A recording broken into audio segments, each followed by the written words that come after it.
I'm Lisa Pickering. Welcome to CITV's Press Talk. Here's the most recent news and information from the government of Bermuda. Mrs. Ginny Fairson, Acting Governor, and Mr. Fairson, our Premier, the Honourable Michael Dunkley, our Minister of Sports Development, Social Development and Sports, the Honourable Sylvan Richards, a former Minister with responsibility for sports, now the Minister of Home Affairs, Mrs. Patricia Gordon-Pamplin, Mrs. Judy Simons, President of the BOA, Mr. Sean Tucker, Chairman of the Board of Trustees of the National Sports Centre, Olympians, members of the Olympian family and their families. It's gratifying to see so many of you. I extend to you all a very warm welcome on this surprisingly blustery morning. We were told it would be perfect, but we're so grateful to you all for coming, especially mindful of the challenges with which we all have been faced over the past few days. But we're here, testament of our resilience as a people, our optimism, and our preparedness for things called hurricanes.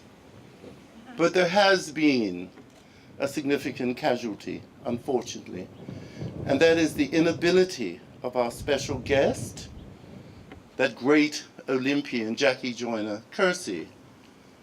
She was unable to fly in yesterday as scheduled because of complications associated with the weather, but I can assure you she's on board an aircraft right now en route. Isn't she, Judy? That's correct. En route to Bermuda. Right now. Right now. En route to Bermuda in order that she might address us all at tonight's gala anniversary banquet at the Fairmont Southampton. An additional casualty relating to Mrs. Joyner Kersee's inability to be present relates to the cancellation of the youth sports clinic, which was due to take place immediately following the unveiling. But she cannot be here and we've had to cancel it. And I know that's enormously disappointing to the 100 or so young people who wished to participate, who were looking forward to meeting her. Another casualty. This is called an unveiling ceremony, but our efforts to create a cover for the wall were frustrated by Nicole. You can imagine it was a challenge creating something, so I implore you to use your imaginations. Until it is officially unveiled, it is covered. Ladies and gentlemen, at this juncture, having welcomed you, I'm very proud to call to the microphone our Premier, the Honourable Michael H. Dunkley.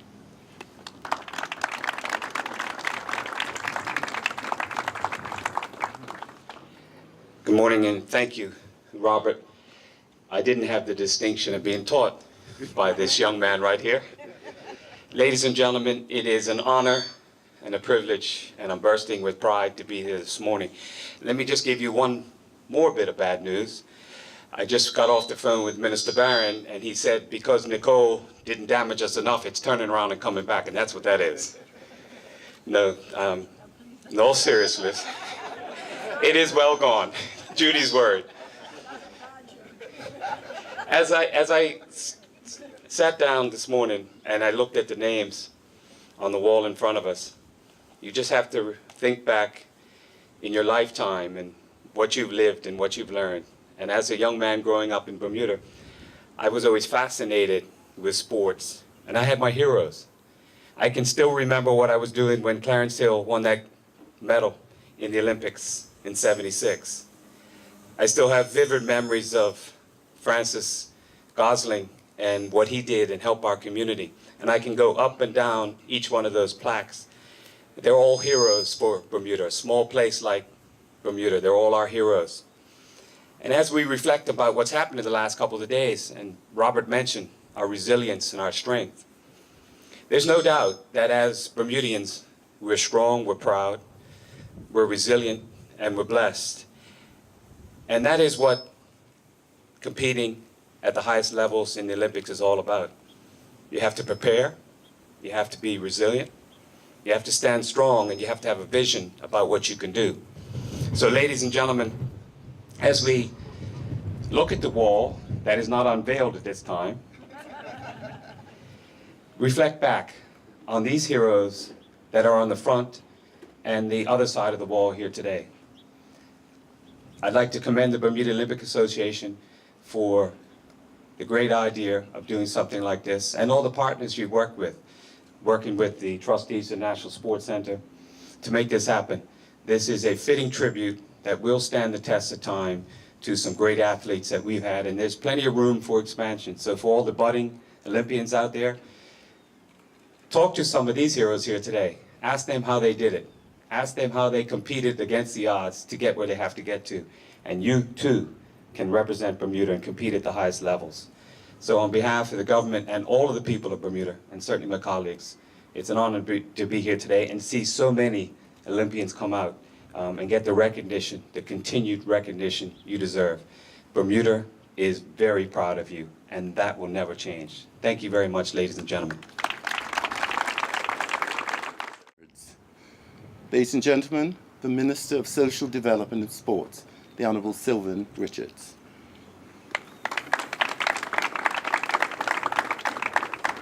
Thank you, sir.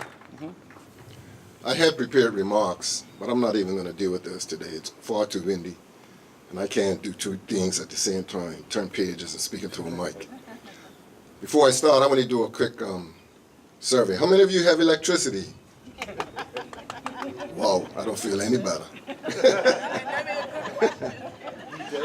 I don't have electricity. But that's beside the point. I'm very honored as the sports minister to be standing here today. I had the honor of going to Rio, to the Olympics, to watch our athletes perform. And I must say, it had its challenges, but I was proud and honored to be there. I looked at it as this is a moment in time, and I was proud and honored to be representing Bermuda as the sports minister in Rio de Janeiro. I saw our athletes compete. I saw our athletes go up against the best in the world. And it really struck home to me the day that my permanent secretary and I went to the Olympic Village. And we walked through the village, and it was amazing to me to see athletes from almost every country in the world in one place under the banner of sport and competing, and our athletes were there. So it was a very humbling experience for me, and I was very proud to be there. And today, we unveil our Olympic Wall. And I too am very pleased to see faces that I recognize, Bermudians who have competed in the Olympics over many, many, many years. And once again, I too would like to congratulate the Bermuda Olympic Association for taking this step to honor our Olympians. And as sports minister, I've made a commitment that with the Premier, that we're going to step up how we honor our athletes who compete internationally, because it is a sacrifice to train. You know, the families have to contribute, the athletes have to be disciplined and dedicated to get to that level. So as a country, we're going to do more to honor our athletes. So with that being said, I look forward to the unveiling of this beautiful wall. And all of our young people who are going to watch this probably later on tonight on TV or online. For a small country of only 60,000 odd people, we consistently punch above our weight in all areas, in business, in sport, whatever field it is. We're small, but we're mighty. And we saw it this weekend, how we dealt with this storm. And as Bermudians, we are showing the world how to recover from a hurricane. We are showing the world how to build structures that can survive 130-mile-an-hour winds. And we will continue to show the world how a small island country like Bermuda can compete on the world stage in sport. Thank you. And thank you, Minister, for your stated commitment on behalf of the government to do more for sports.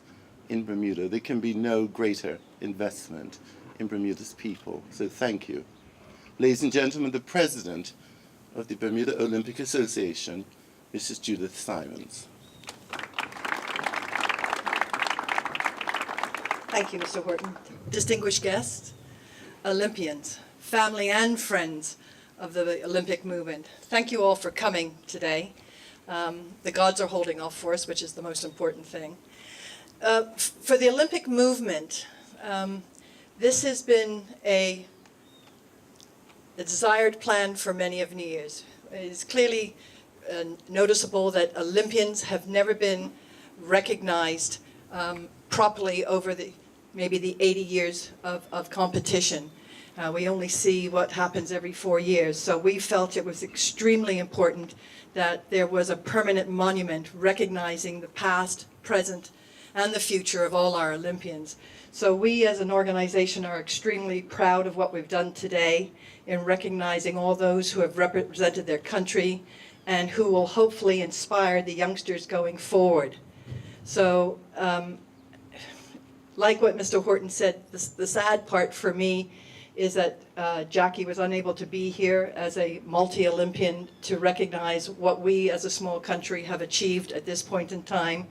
But believe you me, for those who will be in attendance tonight, you will be pleasantly surprised with what you're going to see for the entire evening. Thank you all for being here. It's an honor and a privilege to be a part of this occasion, to recognize all of you, past, present, and the youngsters going forward. And without further ado, I hand back to Mr. Horton. Excuse me. It would be remiss that Mr. Horton and I do not recognize OBMI, Michelle Smith, for her design. Oh, absolutely. Yeah, it's amazing, Michelle. Could you Thank stand you. for us, And Anthony Shields. Is Anthony here? The work that they have done for this is amazing. I must thank the National Sports Center. It was back and forth as to where we were going to go with this thing. She's erect, and she is in the proper place. To Mark Hennenberg, he actually wants to be recognized as memorials, island memorials, for his diligent work here. For D&J Construction for their valiant erection of this beautiful wall. To everyone who's contributed to make today a success, thank you very much. Thank you, Madam President. And I think we really should put our hands together to salute the President, because she was the visionary. She wanted these 80th anniversary celebrations to be very special. And Judy, I have no doubt that this unveiling ceremony is an undoubted highlight of our 80th anniversary celebrations, and to you goes much of the gratitude. So thank you, we salute you. You've been watching Press Talk right here on CITV. Join us next time for all your government news and information. I'm Lisa Pickering.